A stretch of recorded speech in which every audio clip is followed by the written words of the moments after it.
오늘 본문에 보면 예수님이 아주 충격적인 이야기를 하고 계십니다. 27절에 보면 너희가 다 나를 버리리라 이렇게 이야기합니다. 그러면서 기록된 바 목자가 내가 목자를 치리 양인들이 흩어질 것이다. 이 스가랴 예언을 말씀하시면서 얘기합니다. 스가랴 13장 7절에 이 말씀이 나와 있는데 그 내용 한 토막을 통해서 실제로 예언이 이루어질 것을 말하고 있습니다. 그러니까 여기서 목자를 친다는 말은 그리스도의 십자가의 죽음을 말합니다. 양들이 흩어진다는 것은 제자들이 뿔뿔이 다 흩어질 것이다. 그것마저도 예언되어 있습니다. 주님은 그 얘기를 하고 계신 것이죠. 그랬더니 너희가 다 나를 버리리라 이렇게 얘기를 했을 때 이 제자들이 느끼는 그 비통함은 얼마나 클까요? 아니 우리 예수님 절대로 안 버릴 건데 왜 버린다고 말씀하시는가? 이해가 되지 않는 것이죠. 여기에 성격이 급한 베드로가 발끈하고 이렇습니다. 29절에 보면 다 버릴지라도 다른 11제자는 다 버릴지라도 나는 그리하지 않겠나이다. 놀랍지 않습니까? 이 베드로는 주님의 말씀에 약간 반감을 가졌던 것 같아요. 다 버릴지라도 이 대단한 선언입니다. 베드로가 왜 이런 선언을 하는 것일까요? 다른 제자들은 몰라도 저는 절대로 버리지 않겠습니다. 마지막 뒷부분에 31절에도 똑같이 한 번 더 이야기합니다. 자, 그러면 이 베드로의 말은 위선인가 아니면 거짓말인가? 이걸 한번 생각해 봐야 됩니다. 보면 베드로는 진심을 이야기를 하고 있습니다. 그러면 이렇게 진심을 얘기하는 베드로의 마음을 주님이 알아주셨다면 얼마나 좋겠어요. 그런데 예수님은 반응은 상당히 차갑고 냉대하였습니다. 오늘 30절에 보면 베드로의 선언 자체마저도 부정하고 있습니다. 3절에 보면 내가 진실로 내게 이르노니 이것은 주님이 강조하는 말입니다. 성경의 진실로라는 말은 비단 강조하는 얘기입니다. 닭이 2번 울기 전에 네가 나를 3번 부인하리라 정확하게 이야기를 하고 있습니다. 아주 공개적인 자리에서 베드로를 대망신을 주고 있는 것이죠. 왜 이렇게 예수님은 베드로에 대해서도 이렇게 냉정하실까? 그것은 베드로의 진심을 믿지 못해서가 아니었습니다. 눈에 보이지 않는 베드로의 속내에 있는 숨은 모습을 알았기 때문에 그렇습니다. 그것은 그가 자기의 노력과 정성을 통해서 인정받으려는 욕구가 거기에 숨어 있었습니다. 또 하나는 그는 예수님을 통해서 무언가 세속적인 야망을 이루는 것도 숨어 있었습니다. 이것은 다른 제자들도 마찬가지였죠. 이 베드로는 원래 기질적으로 열심인 사람입니다. 그래서 뭔가 하면 끝장을 내는 그런 성격을 갖고 있습니다. 그 속에 그런 속에서 그는 신앙이 아닌 세속적인 야망이 숨어 있었던 것이죠. 오늘 31절에 보면 베드로가 힘있게 이야기합니다. 내가 주와 함께 죽을지언정 이렇게 하면서 주님을 부인하지 않겠다 이렇게 말합니다. 앞에 보면 힘있게 말하되 이 힘있게라는 이 헬라어 뜻은 매우 상당히 아주 강조한 말이지요. 말한다는 것은 이 말은 헬라어 보면 한 번만 말한 게 아니라 여러 번 강조했다는 거예요. 주님 절대로 저는 주님을 버리지 않습니다. 다른 사람은 몰라도 나는 절대로 아닙니다. 계속 반복적으로 그렇게 강조했다 이 뜻입니다. 주와 함께 죽을지언정 아주 순교적 각오를 한 것이죠. 베드로는 굉장히 그때의 그 마음은 중심이 진심이었습니다. 그러나 베드로의 말을 믿고 싶지만 우리는 결과를 보면 비참하게 깨어진 모습을 잘 알고 있습니다. 그러면 사람이 그때 말하는 진심이 거짓이 아니고 진짜였지만 진심은 반드시 검증을 통해서 나타나야 한다는 것이죠. 이 진심이 사실이 되려면 현실을 통해서 검증되어야 그것이 진심이 되어지는 것이죠. 행동으로 증명되지 않은 것은 아무리 이야기해도 진심이 되지 못합니다. 가끔 보면 어떤 분이 그렇게 얘기하는 거예요. 은혜를 받아와가지고 목사님 제가 로또를 지금 사려고 하는데 로또 사서 다 1등 당첨되면 제일 먼저 교회를 짓겠습니다. 이렇게 이야기하는 거예요. 그러면 그분이 진심이지요. 하는 말은 진심이었어요. 속으로 웃었어요. 그게 안 될 걸 아니까, 돼도 그게 안 될 걸 아니까, 사람의 진심이 그것이 제대로 나타나려면 현실에서 검증되어야 합니다. 어떤 경우는 실제로 그런 일이 있었나 봐요. 그렇게 해서 서울에서 있던 일인데 오래전의 일입니다. 결국 이 로또 때문에 시험 들어가지고 실제로 1등에 당첨됐거든요. 그 교회를 떠났어요. 왜냐하면 자기 말을 지키기가 어렵거든요. 말은 내뱉었는데 있을 수가 없어요. 차라리 로또 당첨 안 된 게 훨씬 나았습니다. 우리가 이것을 통해서 우리가 깊이 생각할 것은, 본래 사람은 믿을 게 못 되는 존재입니다. 자기 자신조차도 믿을 수가 없는 것이죠. 아무리 진심이 있다 하더라도 자신을 신뢰하는 것은 한계가 있습니다. 왜냐하면 언제 무너질지 몰라요. 그것은 우리 속에 있는 죄성 때문에 그렇습니다. 사람의 본성에는 죄성이 있기 때문에 한계에 부딪힙니다. 자신에 대한 신뢰는 언제든지 무너질 수 있다는 것, 이걸 아는 사람이 지혜로운 사람입니다. 여러분은 무엇을 신뢰하고 삽니까? 혹시 이 베드로처럼 자기 자신을 신뢰하고 살지 않는지 한번 돌아보면 좋겠습니다. 사람들은 어떤 형태로든지 뭔가를 신뢰하고 삽니다. 그것을 믿음이다 이렇게 표현합니다. 이것이 신앙적인 믿음이 있고 일반적인 믿음이 있어요. 어떤 사람들은 예수를 믿으라고 그러니까 내 주먹을 믿겠다 이렇게 하는 사람이 있습니다. 실제로 그 사람은 자수성가한 사람이에요. 자기 자신을 믿는 믿음을 가지고 그렇게 살아왔어요. 그러니까 내 마음대로 살겠다는 그 억센 고집도, 그것도 본래 믿음이라고 할 수 있습니다. 신앙과 상관없지만 말입니다. 또 어떤 분은 돈만 있으면 돼 이런 겁니다. 이것은 그 사람이 갖고 있는 믿음입니다. 사람들은 뭔가 자기가 붙들고 있는 뭔가가 있어요. 그것을 통해서 이루려고 하는 것이 있습니다. 신앙인들 중에서도 상당히 어려움이 바로 여기 있습니다. 돈에 관련된 것을 보니까 기독교 잡지 중에서 교회와 신앙이라는 그 잡지가 있는데 거기에 올라온 글이 있습니다. 보니까 그 신혼부부가 고민했던 것을 적어놨던데요. 보니까 이렇게 써놨어요. 신랑이 직장을 구하면서 더 나은 직장을 가게 되었는데 그 직장에서 돈과 신앙 사이에 고민을 하게 되었다 이렇게 써놨습니다. 왜냐하면 기존 직장에서 더 나은 직장 가는데 자신이 받는 월급의 근 2배의 근사치의 월급을 준다는 거예요. 그게 뭐가 고민이 되겠어요? 문제는 이분이 신앙이 신실한 사람인데 주의를 빼먹어야 되는 겁니다. 단 한 번도 주의를 지킬 수가 없는 거예요. 그래서 이것 때문에 고민이라는 거예요. 월급을 생각하면 그 직장을 가야 되겠는데 주일은 절대로 지킬 수 없는 그런 현실 속에서 상당한 고민을 하는 겁니다. 그래서 이것을 이래야 되나 저래야 되나, 어느 것을 따라야 되는 것인가, 신앙을 따라야 되나 아니면 현실을 부딪혀야 되는가, 이런 고민하는데 부모님께 가서 그 얘기를 했더니 부모님의 그 판단이 더 곤혹스럽게 만들었다 이렇게 써놨습니다. 뭐라고 이야기했냐면, 젊은 고생은 사사하는 법인데 조금 고생하다가 나중에 승진하고 나면 더 열심히 신앙생활하면 되지 않겠냐. 이 부모의 신앙의 모습이 얼마나 비참한지 아시겠지요. 지금 돈이 더 중요하다는 거예요. 그러니까 더 갈피를 못 잡았다 이런 얘기하는 겁니다. 그러면서 그 내용이 밑에 뭐라고 쓰냐면, 돈은 권력이다. 돈은 보이지 않는 사회 가치 판단의 기준이 되었다. 돈은 신앙보다 강하다 이렇게 써놨어요. 심지어 이 돈이 나를 믿어달라고 얘기하지도 않았는데 돈을 믿고 살아가는 사람이 많다. 신실한 신도들이 늘어나고 있더라. 이런 얘기하는 겁니다.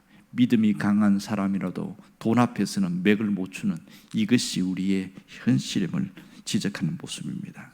여러분, 나 자신은 믿을 게 못 된다는 것을 철저하게 인정해야 됩니다. 여러분, 신앙의 길은 자기 부정의 길임을 알아야 합니다. 예수님은 분명히 이야기했습니다. 예수님을 따라가려고 하는 사람은, 누구든지 나를 따르려고 하는 사람들은 자기를 부인하고 자기 십자가를 지고 나를 쫓아야 할 것이다. 분명히 이야기했습니다. 하지만 베드로는 자기 자신을 부인하는 그것이 없었습니다. 그는 마음만 급했던 것이죠. 혼장담하는 것은 진심은 있었지만 자기 부정이 없었다는 거예요. 만일 이 베드로가 나는 믿을 게 못 되는 존재라는 것을 알았다면 이렇게 말하지 않았습니다. 그렇게 하지 않고 오히려 주님, 저는 정말 끝까지 주님을 따르고 싶습니다. 하지만 나는 내 자신을 믿을 수가 없습니다. 주님, 나의 믿음이 연약한 것을 불쌍히 여겨달라고, 끝까지 주님을 배신 않게 해달라고 오히려 이렇게 했겠지요. 이렇게 혼장담하지는 않았을 겁니다. 정말 우리에게 바른 신앙은 뭐냐? 현실을 정확하게 직시할 줄 아는 것이 바른 신앙입니다. 서점에 가면 자기 개발서들이 많아요. 너의 잠재력을 깨우라, 네 자신을 믿으라, 너는 할 수 있다. 뭔가 부정적이고 나약한 사람들에게 용기를 주고 힘을 주는 그런 좋은 얘기긴 하지만, 신앙을 가진 사람의 모든 것을 받아들이기에는 한계가 있습니다. 왜냐하면 그 말 자체는 내 자신을 믿으라는 것인데, 성경은 그렇게 이야기하잖아요. 우리 자신을 믿으면 되는 존재가 아니에요. 우리는 이 부패한 본성을 갖고 있기 때문에 나는 연약한 자이고 언제나 무너질 수 있다는 것을 고백하는 게 신앙인데, 그 자기 개발서를 따라가다 보면 신앙과 부딪히는 경우가 생기는 겁니다. 이 베드로는 철저하게 무너졌습니다. 현실 검증 능력이 없었기 때문에 그 고백이 무너져서 실제로 예수님이 부활하신 다음에 찾아오잖아요. 그 예루살렘에 있을 때 마가 다락방에서 문이 닫혔는데도 쑥 들어오셔서 만났어요. 깜짝 놀랐지 않겠습니까? 이렇게 만났으면 어떻게 됩니까? 내가 다시 주님을 위해 살겠다 그래야 되는데, 베드로는 나는 고기 잡으러 갈란다 그러면서 갈릴리로 갑니다. 그때 다른 제자들도 함께 따라가지요.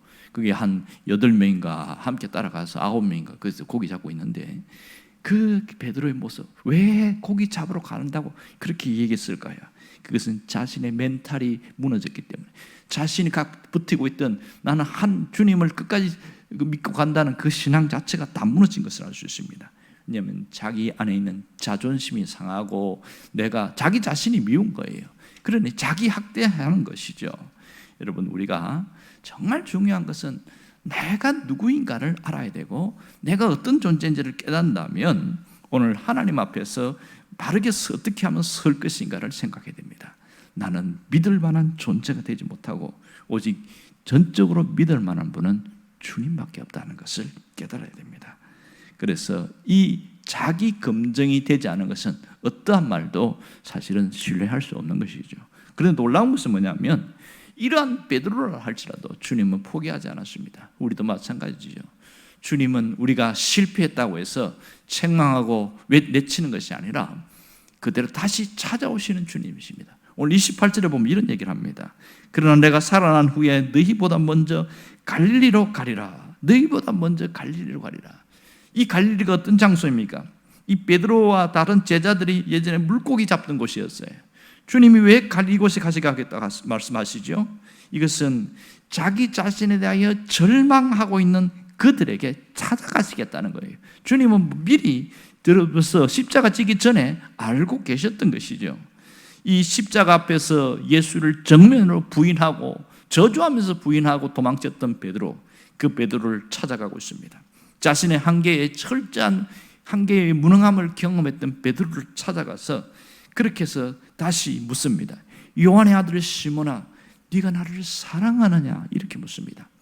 너 왜 그때 부인했니? 절대로 그렇게 묻지 않았어요. 딱 물으신 것은 하나입니다. 나를 사랑하느냐? 옛날에 베드로 같으면 주님 무슨 말씀하세요? 제가 주님 사랑하는 거 모르십니까? 내가 얼마나 하는지 한번 증명해 볼까요? 이렇게 당당하게 이야기했지만 베드로는 그렇지 않았습니다. 자신감이 떨어진 것이죠. 철저하게 실패해봤기 때문에 내가 주님을 마음속에 사랑하지만 주님이 아실 겁니다. 이렇게 이야기합니다. 호언장담하지 않았습니다. 이 실패한 제자들, 베드로를 포함한 제자들을 찾아온 모습 보십시오. 우리는 언제든지 실패할 수 있다는 것을 알아야 됩니다.